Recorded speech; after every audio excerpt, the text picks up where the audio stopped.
My name is Mara Kelly. I'm the Senior Director of Engaged Philanthropy. The Community Grants Program is one facet of our work to support organizations meeting some of Metro Denver's greatest needs. I want to thank each of you for being on this call today, and thank you for the crucial work that you're doing to make our community stronger. Today, we're going to cover the Denver Foundation's values, our approach to grant making, the Community Grants Program application, and the application portal logistics, as well as leaving time for plenty of questions from you at the end. Your presenters today will be Sachi Ishada, the Director of Operational Excellence, and Desa West, our Chief Impact Officer. No need to feverishly write down every word. This presentation today will be recorded. We will share that, and you'll have access to the PowerPoint slides. Please put your questions into the Q&A section during the discussion. We'll put a recording of this session on our website. If you still have questions, our staff offers office hours, and you can reach out to us to set up a time to chat further. Every member of the Engaged Philanthropy team is ready to receive those requests. So if there's anything that's specific to your organization today that's not addressed, we'll make sure there's an opportunity for you to follow up. It's now my honor and pleasure to turn it over to Desa West, who is our Chief Impact Officer at the Denver Foundation. Thank you so much, Desa. Thank you, Mara. Hi, everyone. Welcome. It's so great to see you this morning. We really appreciate you being with us. And we'll just go ahead and dive in. So if I could get the next slide, that'd be perfect. All right, so let's just talk a little bit about the context for the Community Grants Program. It is the Denver Foundation's discretionary grant-making opportunity. And so that means that these are dollars that are not directed by our donors, but come out of our permanent endowment, the dollars that belong to the Denver Foundation. It makes up about 5% of the Denver Foundation's total grant making. The priorities for the Community Grants Program come from you, our community, who we spend time listening to both in a very kind of large and formal way each time that we do a new strategic framework or strategic plan, and then continue to talk to and listen to throughout the context of that plan. So these priorities are informed by you, by your work, by the things that you tell us are most important to you about the Denver metro community. The due date for this particular grant round is going to be on Monday, March 3rd at 5 p.m. So please plan your time so that you have a chance to get your applications in before that deadline. And grants range from about $20,000 to about $50,000. So as you're planning your cash flow around grant opportunities at the Denver Foundation, that'll be the number that you'll want to be thinking about. Next slide. So we fund in 4 main areas, and I'll go through each of these in a little bit more detail in the subsequent slides. But we are working in the area of economic opportunity with a particular focus on community wealth building and workforce development. Housing with a particular focus on affordable housing, really meaning for us folks in the 0 to 30 area median income band, so that lowest income band, as well as people who are unhoused. Environment and climate with a focus on air quality, on energy efficiency and renewable energy. And youth well-being with a focus on reforms in the K-12 space to reduce racial disparities, school funding, again in the K-12 space, and our newest area, youth mental health, which I'll talk some more about in just a moment. Next, thanks. So as I said, in economic opportunity, we're focused on community wealth building. That's things like entrepreneurship, small business development, cooperatives, employee stock ownership programs, anything that really builds community wealth. We have tended to follow the definition of the Democracy Collaborative, and so that's a resource that you can use to understand a little bit more about community wealth building. And then workforce development programs, really broadly writ in lots of different areas and lots of different strategies. Some things that we don't fund in this area that we frequently get questions about are financial literacy and financial empowerment programs. Readiness to move to higher education programs. So we really are focused on workforce versus post-secondary ed. And then internal staff development. So workforce development doesn't mean the development of your own workforce, the creation of your own internship programs. It really is focused on that kind of broader social context. Next slide. In environment and climate, we focus on improving air quality, on programs that support energy efficiency in the built environment, as well as renewable energy. We don't fund in the environment space access to the outdoors, lots of good programs doing that, but that's not what we support. Wildlife or land conservation, or outdoor recreation. I will mention here also that sometimes folks ask us about whether energy efficiency for their own buildings is eligible. So if you're a nonprofit and you're looking to do energy upgrades on your own facility, and that is not eligible for this funding. Next slide. In housing, as I mentioned, we're really focused on folks in the 0 to 30 area median income band, as well as solutions for people who are unhoused. We fund pretty broadly in this area, everything from eviction prevention to housing navigation to actual, kind of placing people in affordable housing. However, we do not fund programs that are focused solely on wraparound services. So if, for example, you were a program that was delivering socks to people who were unhoused, we think that's really important, but that's not what this funding source supports.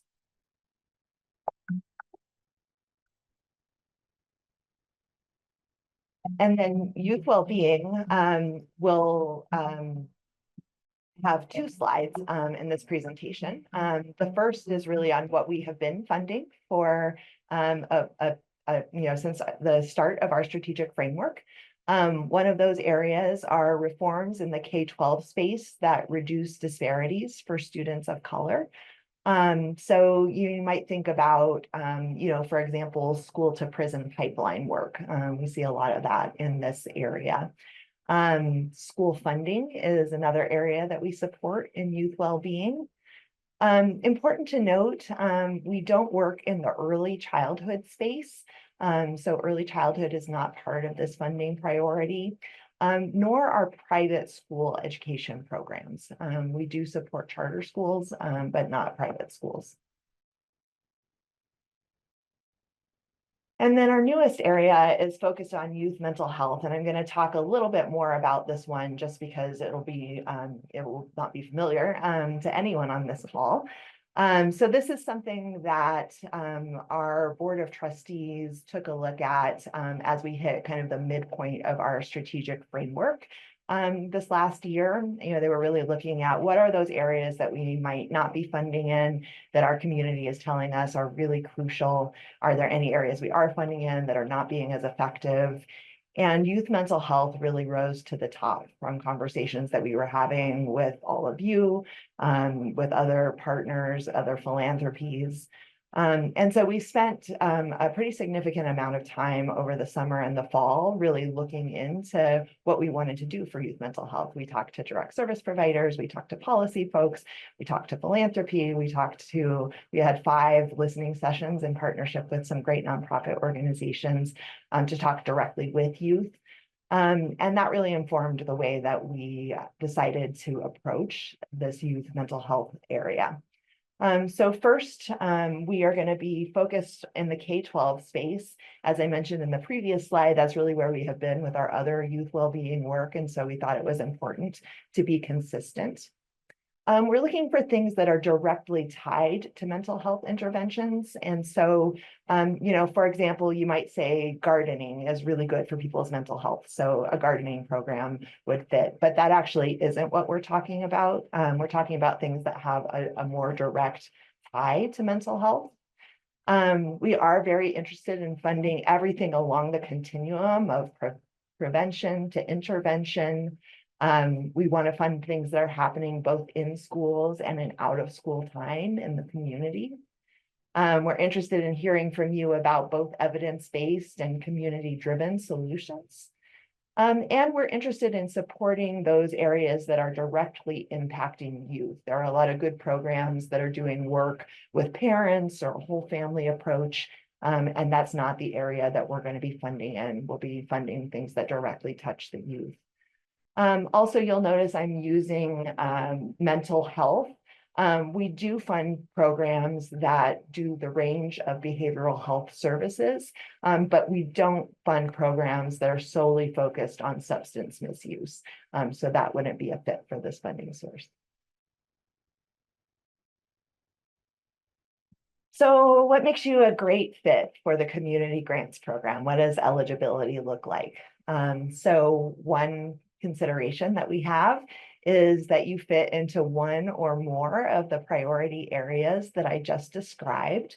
There is no advantage to fitting in one or multiple categories, and there's no one area that's an easier or more important area to be funded than others. We really are looking for the strongest fit across all of those areas. So, just as long as you fit with one, you're a good fit for the community grants program. The second area is that we want you to align with our core values, and those are racial equity and constituent leadership. And by that, we mean the way that the people that you serve play a role in crafting decisions and the way that you provide your services. So we'll ask you some questions about both of those things to give us a better sense of how you line up with our values as a potential partner. And the last is that you wait one full calendar year between your applications, regardless of whether you were approved or declined in a previous cycle. So if you applied last year at this time in March, you can apply this year, this time in March. If you applied last year in August, you cannot apply this March. You have to wait until this next August.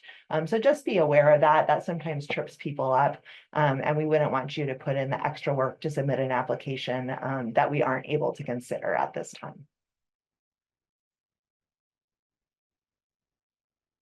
So what do our reviewers look for? And just to give you a sense, the Denver Foundation really tries to live its values by having a group of community reviewers who review alongside our staff. And it's kind of a big extravaganza, talking through all of your proposals and really thinking through who are the best fits.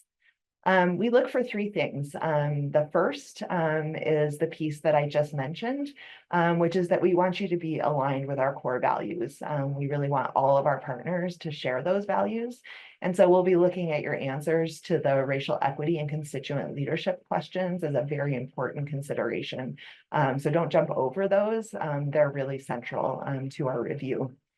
The second is alignment with our priority areas. So even if you're asking for general operating funds, which we encourage all of you to do, use the narrative to tell us about how your work aligns with the things that are important to the Denver Foundation. It'll help our reviewers if you can draw a really straight line between our priority areas and your work. And then the last is your financial stability. And we look at financial stability a little bit differently than some other foundations. We ask you just to kind of describe your financial state to us and to submit a budget. We don't ask for 3 years of audited financial statements, anything like that. What we're really trying to get a sense of is, are you going to be able to accomplish the work that you say you're going to do in your application in the year that you're doing it? So we use that as a consideration, but not as high a consideration as some other funders. Our geographic area is the 7-county metro area. So you'll want to focus your work in one or more of those counties to be eligible for this funding.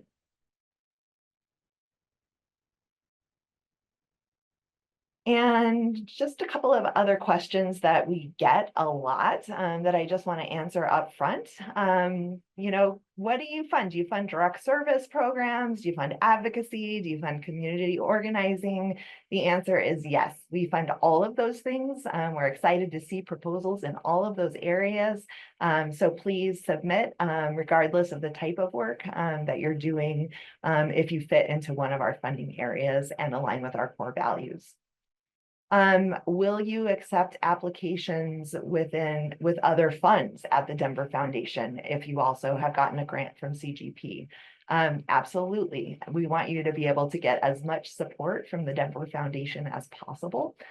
So please apply to the Community Grants Program, but also feel free to apply to any of the number of special funds, and we'll talk about where you can find those on the website. And then a last question, do we welcome applications for coalitions? And yes, we absolutely do. We're happy to see organizations working together. If you're doing that, just pick a lead organization that'll be the one that is submitting the application. They can also submit an application separately for their own funding and a separate project. So we can talk more about that probably in office hours if you have additional questions about a coalition application. And I am going to leave you in some really good hands. Sachi Yoshida will take you through the next section. Thanks, Sachi. Thanks, Desa, and good morning, everybody. I'm here to walk you through the more technical components of how to actually apply and what you can expect once you're in our portal. So I'm going to start high level and then narrow down. So the first thing we want to highlight is our funding opportunities page. You can see the steps over on the left-hand side of the slide. You just go to denverfoundation.org, select grants and scholarships, select funding opportunities, and then this is where you can see all of our competitive funding opportunities. So as Desa mentioned, this workshop is about the Community Grants Program, but we run a number of competitive funds throughout the year. And this is where you can get all of the information about the funds, about the eligibility criteria, when it opens and when it closes, so you don't miss that application window, and then the typical grant range. So we encourage all of you to look at the funding opportunities for each of our opportunities. On that page, you'll want to toggle the status to all if you want to see all opportunities. Otherwise, it will default to open, which is just going to show you what's open during this current time period. Thank you. Okay, so when you're actually ready to start applying, again, you can go to denverfoundation.org, click that Grants and Scholarships button in the top ribbon, select the Community Grants Program in that dropdown, which is highlighted in red. And then you can read all of the information that we are currently sharing with you, as well as some additional information about the Community Grants Program. And then as you scroll down even further, you'll see a Register and Apply button. That will take you to our portal, TDF Grant Manager. Once you are on TDF Grant Manager, you can either create a new account if you do not currently have an account, or if you have already created an account, just sign in with your email and password. If you forgot your password, there's that handy Forgot Password button at the bottom. If you are a new user and you have to create a new account, it will just ask you information in 5 categories. So information about the organization broadly, information about you specifically, such as your name and your email and your password, a little question about your executive officer, and then you'll actually set your password. If you have multiple people from your organization that all want to see applications that different folks are working on, each one of you should log in with your own account, your own email address, and your own password. We are able to assign you to the same organization behind the scenes so that you can see all the active applications, but you should each have your own individual account with your own email and your own password.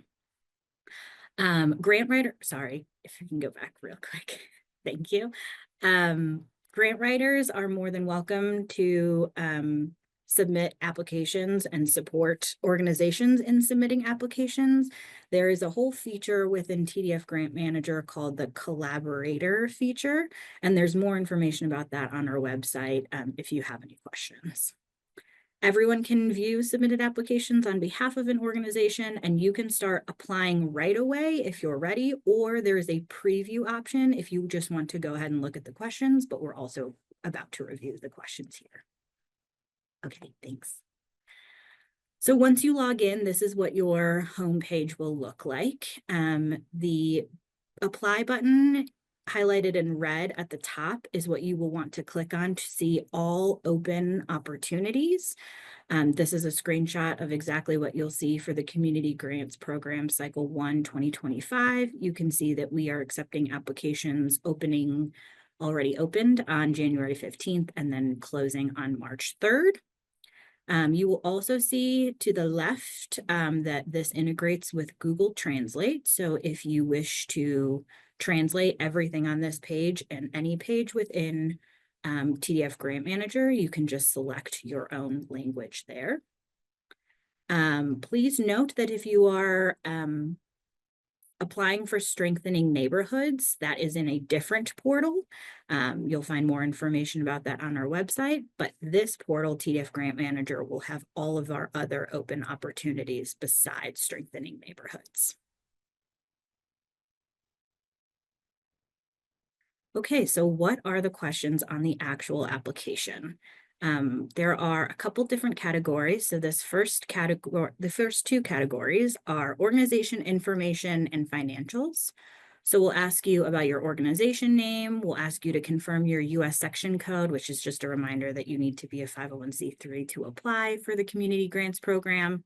We'll ask you about your mission and your NTEE code. So the National Taxonomy of Exempt Entities is what the IRS uses to code the service areas of a nonprofit. This just helps us on the back end with reporting and coding purposes. We'll ask you to verify your organization's information, such as address and current CEO or executive director. We'll ask you if you're using a fiscal sponsor, and if you are, we'll ask you to submit information about your fiscal sponsor, including a fiscal sponsor agreement signed by both parties. We'll ask you for number of full-time staff, number of part-time staff. And then under financials, we just have 4 questions. As Desa mentioned, we try to keep this as light as possible. So just the date of your fiscal year, your operating budget, total dollar amount, the financial status, which is a free write question where you can just provide us some information about the current financial status of your organization. And then we'll ask you to upload your annual budget. We'll also ask you at the end of the application if we can share your application, as we might have interested donors. Thank you. The next section is called grant details. So the first question in this section is, what type of grant are you requesting? As Desa mentioned, there is a preference for the Community Grants Program to fund general operating support grants. But if you have a specific program or project that you're working on, you can select that, and we'll ask you a couple more questions about that specific program or project. We'll ask you for the total dollar amount requested. Select the Denver Foundation priority areas that you fit within. Like Desa mentioned, you can select all that apply. It doesn't have any impact on your organization if you select one or multiple areas. We'll ask you about the county and geographical area served, a free write question about your organization overview, a free write question about your fit with the Denver Foundation's priorities, and then a quick free write question about your success and results.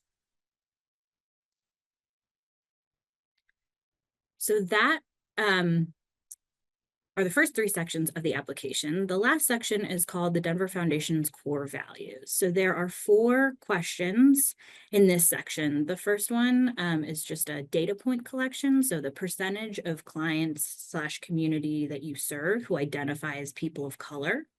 And then the next 3 questions are free write questions where we'd love for you to elaborate. So the first one is asking to define diversity in your work and how your organizational makeup is reflective of that diversity. Second free write question is around your efforts to engage residents, constituents, and clients / community in your work. And then the last piece is about how racial equity impacts your work in the community. If you are an awarded grantee, starting in this cycle, so the cycle 1, 2025, we will also follow up with you after you receive the notification that you are going to be funded. We're going to follow up requesting that you fill out an additional form in TDF Grant Manager that asks 3 questions. Does your CEO or executive director identify as a person of color? The percentage of your board members that identify as people of color, and then the percentage of staff members that identify as people of color. This is not required, but this helps us with data collection and understanding the populations that you all are serving and what your makeup looks like. This is new this year, so we just wanted to call it out that these questions will be asked after you get your grant. We would appreciate it if you could fill it out. Okay, so just reiterating one more time, if you did receive a grant cycle 1 of 2024, you must submit a final report to TDF Grant Manager by March 3rd, 2025. That's the close date for this application cycle in order to be eligible for this year's round of funding. If you have any questions about your final report, feel free to email cgp@denverfoundation.org. And the one thing to note on the technical piece is that the final report is always going to be assigned to the person in the organization who submitted the application. So if you know that you got a grant in cycle 1 of 2024, but you don't see the final report in TDF Grant Manager when you log in, it's probably because it's assigned to somebody else in your organization. And unfortunately, it can only be assigned and seen by one person in the organization. So just feel free to reach out to us. We're happy to reassign that, and then the correct person will be able to fill it out and submit it. Again, if you have any questions, just let us know. Couple other just quick technical notes. You can always save as you go as you're filling out your application, so don't feel like you have to sit down and do it in all one swoop. There is a copy answers function if you have filled out this application in the past or filled out other applications that use the same questions on TDF Grant Manager. We try to standardize our applications as much as possible so that applicants can really focus on those unique questions. But it will copy your answers from a previous application, and then you can go ahead and edit as needed. So you're not locked into those. It's just giving you a head start. The system will also remind you 14 days ahead of when your final report is due, that it is due. So again, the person who submitted the application, who the final report is assigned to, should get that email. And if you need to switch that, just reach out to us. And then just another final reminder that those final reports are due by March 3rd, 2025. And I am going to hand it back to Desa to wrap us up and talk about timelines. Thanks, Sachi. So the application is open now. Hopefully some of you have had a chance to get in and poke around and take a look at it. We are right in the midst of the pre-application information session. And as we said in the beginning, this will be recorded. This is being recorded and will be up on the website. So if you feel like the information went a little fast and you want to review it, you'll have an opportunity to do that. On March 3rd, the application closes at 5 p.m. I'm going to encourage all of you to think about the deadline being earlier than March 3rd at 5 p.m. We don't want any frantic calls about tech going wrong or something happening that would make you go past that time. So, so be thinking about getting your application in before March 3rd at 5. And then we'll be spending March through May really reviewing applications, deliberating about the decisions, and ultimately making those grant decisions.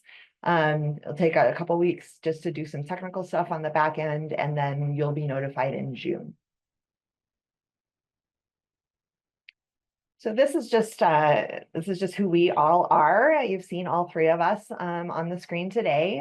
Myself, Mara, and Sachi are here at your disposal. We're happy to help with anything that you need during this application process.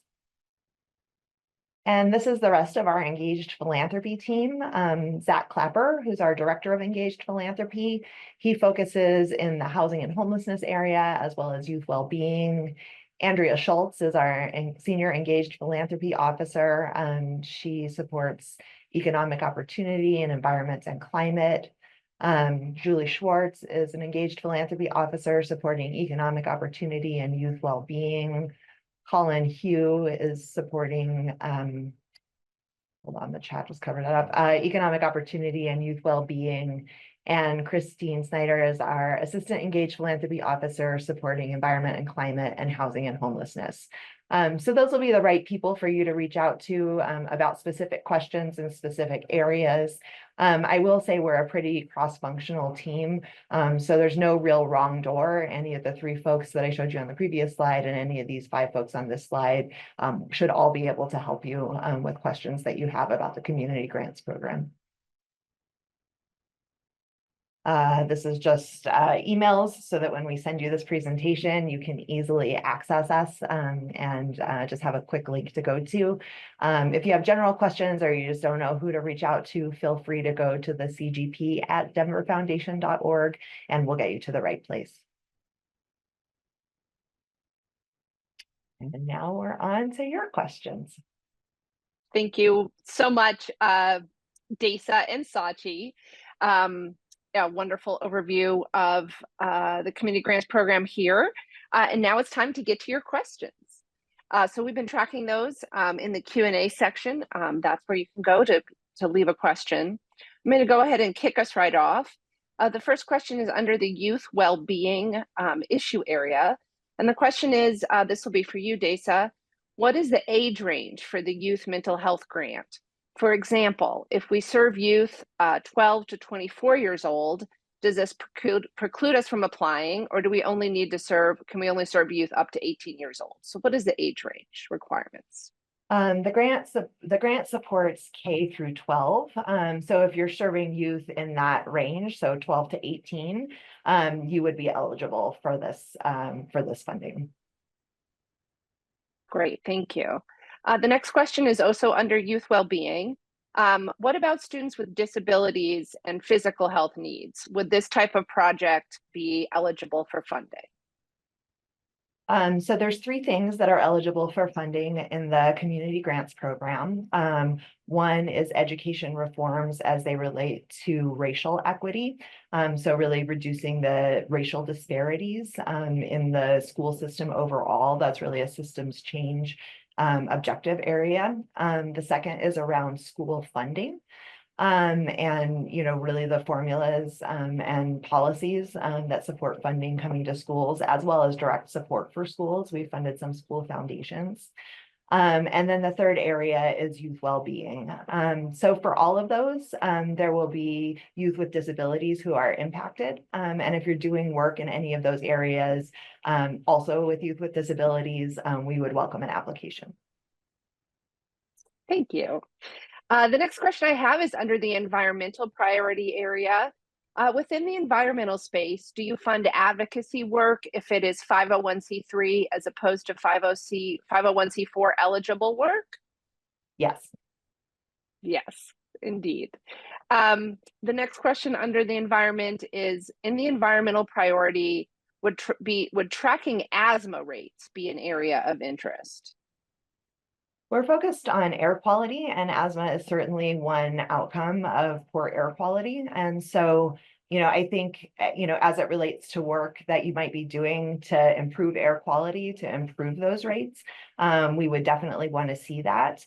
I will say if it's just the tracking, there's nothing that precludes us in the Community Grants Program from funding research, but I have not seen in any of the years that our committee has been reviewing proposals a research proposal that has been successful, just that's straight research. It just hasn't been something that's been of as great of interest to the committee. So just keep that in mind as you're kind of weighing the question of whether to apply or not, if you're doing kind of pure research work. Thank you. I'm going to move to the economic opportunity priority area.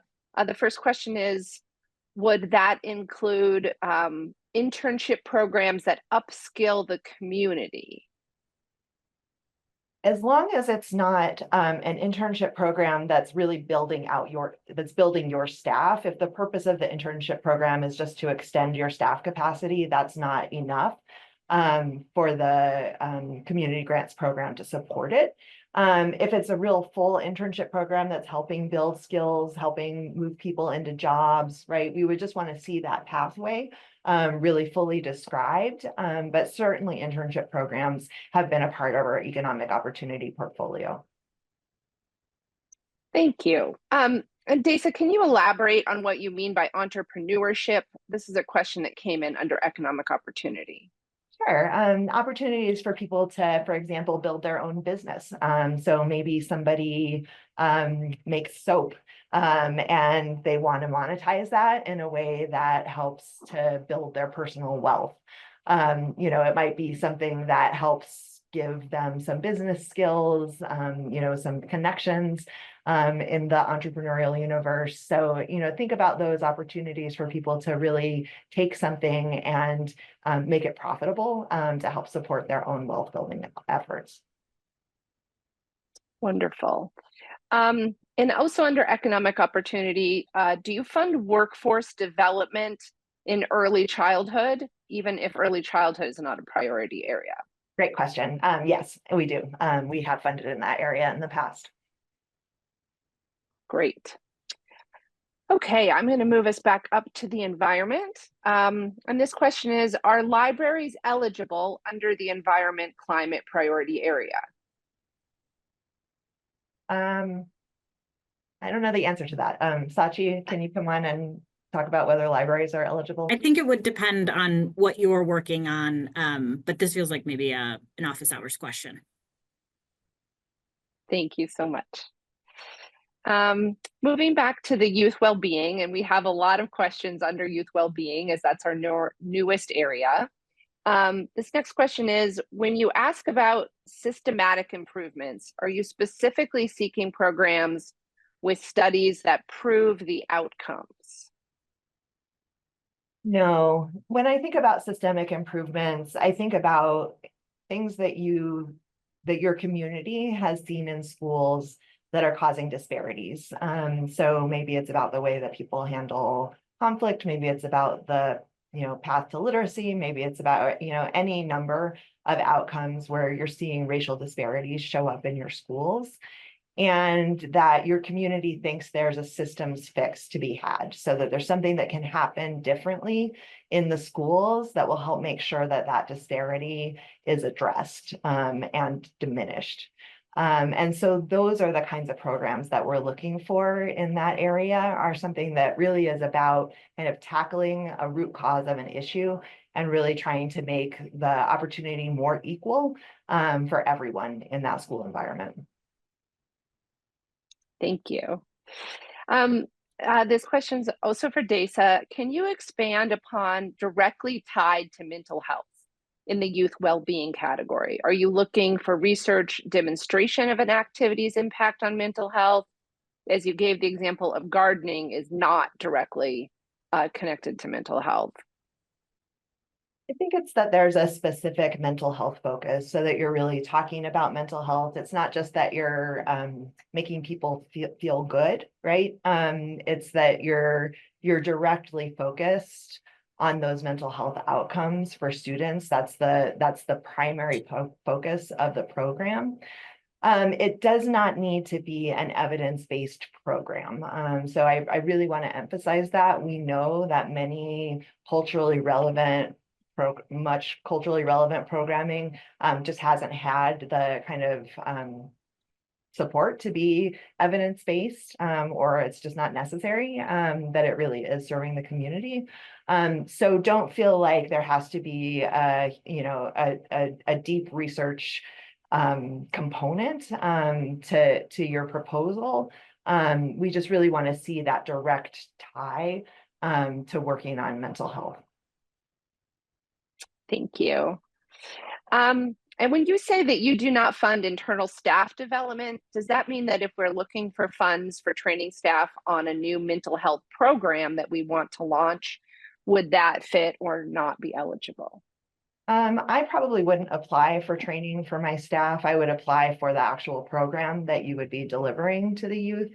It would be much more about the actual community delivery or community impact rather than the internal development. I say that, but it's very, very important to note that the Denver Foundation supports general operating funding for almost all of its grants. It's a very unusual thing for us to restrict our funding to a program. So while I would encourage you to write about the programming that you're supporting in the community to show us that direct connection, once you get the dollars, we want you to spend those dollars on whatever those dollars will be best used for, which could include staff training. I just wouldn't use that as the lead in my narrative in my grant application. Thank you so much. I'm going to jump up to an eligibility and cycle question. And this one says, how much weight does the foundation give to diversity and organizational leadership? We really support organizations that reflect the diversity of their communities. That's a question that we ask you on the application, and we think it's very important. As I mentioned a couple of times, a core value of the Denver Foundation is racial equity, and we really support organizations that share that core value with the foundation. Thank you, Desa. Here is an application and report logistics question. And so I think it could be for Desa or for Sachi. The question is, will you need the names of potential community partners at the time of the application? If you were writing for a collaborative proposal or a coalition proposal, we certainly would want the names of the folks who were part of that collaborative or coalition. If you're just writing a general proposal and partnerships are a big part of what you do, we don't need the name of all of your partners. I'll tell a story. Our application used to be about twice as long as it is now. And it did include questions like, tell us who all of your partners are in the community. And we just really tried to streamline our application in a way that tried to make it easier and quicker for you, and only give us the information that we absolutely need to make decisions. So we don't need you to refer to all of your partners in your narrative answers. Yeah, I would just flag fiscal sponsorship as a little bit different. So Thank you, Sachi. Yes. Yeah. Yeah, we'll ask you information about your fiscal sponsor if you're using one. But if you're just working with other organizations or submitting an application together, just one organization needs to actually submit the application. And Zach answered this in the chat, but I think it's worth mentioning here too. We would like only one application per organization. If you have multiple projects you're working on, for example, we ask that you only submit one application. If you're in an organization serving as a fiscal sponsor and that fiscal sponsee organization is listing you, you can also submit your own application. So just a clarifying point. Thank you so much. I'm going to move to the next question that says, we serve as an intermediary organization to facilitate 0% interest financial hardship loans on behalf of partners for their employers or program participants. Is that eligible under the economic opportunity priority area? One that I would love to bounce to an office hours. It sounds really interesting. I would want to talk about it and just hear a little bit more about what the actual work is that you're doing versus the work of the other partners. So please reach out to us and we can just talk about that one specifically. Thank you so much for that. I think this one was already answered, but it says, could youth substance misuse be an aspect of mental health support as long as it's not solely focused on substance misuse? Yeah, it would be bizarre if it Yes. couldn't be. So yes, absolutely. It just can't be the sole focus of the program. Thank you. And I have a couple more questions under the youth well-being section. The next one is, would organizations that provide professional development for teachers and school leaders to increase academic outcomes and teacher leader retention be considered a part of the school reform section? Yes, we have considered organizations that do that type of work. Great. The next one, also under youth well-being, are in-school STEM enrichment programs qualified for underserved youth qualified? I think it depends on what you're doing. If you're providing just a supplemental service in the schools, that can sometimes be a fit, but it's a less strong fit than if you are working to increase STEM access in the school itself. So I would suggest having an office hour on that one, so that we can learn a little bit more about what you're doing to change the systems in schools, as it relates to racial disparities. Thank you. And this one says, we're a nonprofit that does financial literacy classes for teens in schools that has a specific focus on people of color and disadvantaged youth. Would that be eligible? We don't fund financial literacy specifically, so that's not an area that the Denver Foundation supports through the community grants program. Thank you very much. This next question is, can you expand upon what you're looking for youth well-being programs that are not in-school programs or mental health programs? What about after-school programs? Are they a focus in this space? Out of school time programs absolutely can be a fit in this space. So I would say, again, we're looking for programs that have an explicit mental health focus to them. So if your curriculum or the work that you're doing with students out in the community has a focus on their mental health, that would be a good fit. Just general activities after school. So, it's a club that plays basketball after school. That's not a fit for the youth mental health area. That's great. Thank you so much. There's only a couple of questions left. And so I'll get us through till the end. And here, the next one says, I'm curious if the foundation has some examples of programs or projects you expect or hope to see, especially as it relates to preventative work in the youth well-being space. We don't have a preconception about that. We certainly have some outcomes that we'd like to see for our young people across our community. Because it's our first grant round, it's always a little bit of a experiment to see what's going to come in. And so often organizations surprise us by talking to us about great work that we wouldn't even imagine was happening.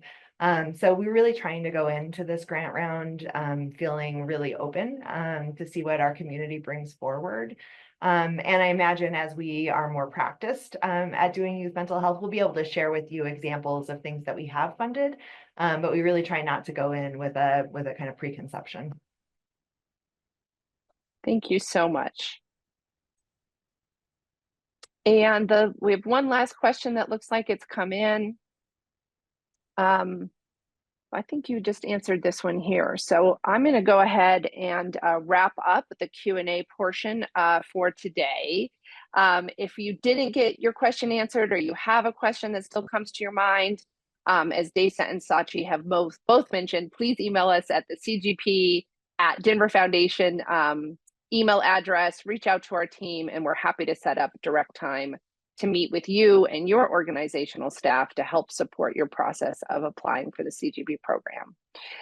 So I just want to thank you all for joining us today, for submitting your questions. Thanks also to Desa and Sachi and all the foundation staff, including our incredible comms team that has put together today's webinar. And we also want to thank our interpreters from the Community Language Cooperative. We mentioned right at the beginning, please reach out to us. We're here to be available to speak with you about your questions and help you prepare your applications. Again, you can reach us at the CGP at Denver Foundation email address, or reach out to us directly. The recording of today's session and the slides in both English and Spanish will be sent out in a follow-up email and will be posted on the Denver Foundation website, so you can reference this information later. And just one final reminder that the application window closes on March 3rd at 5 p.m. Please plan to get your applications submitted fully before that time. And we just want to thank you so much. Thank you for joining us. Thank you for your interest in the Community Grants Program, and especially from all of us at the Denver Foundation, thank you for the incredible work that you're doing in our community. We're so grateful to be partners with you. So thank you for joining us today, and enjoy the rest of your day. Thank you so much.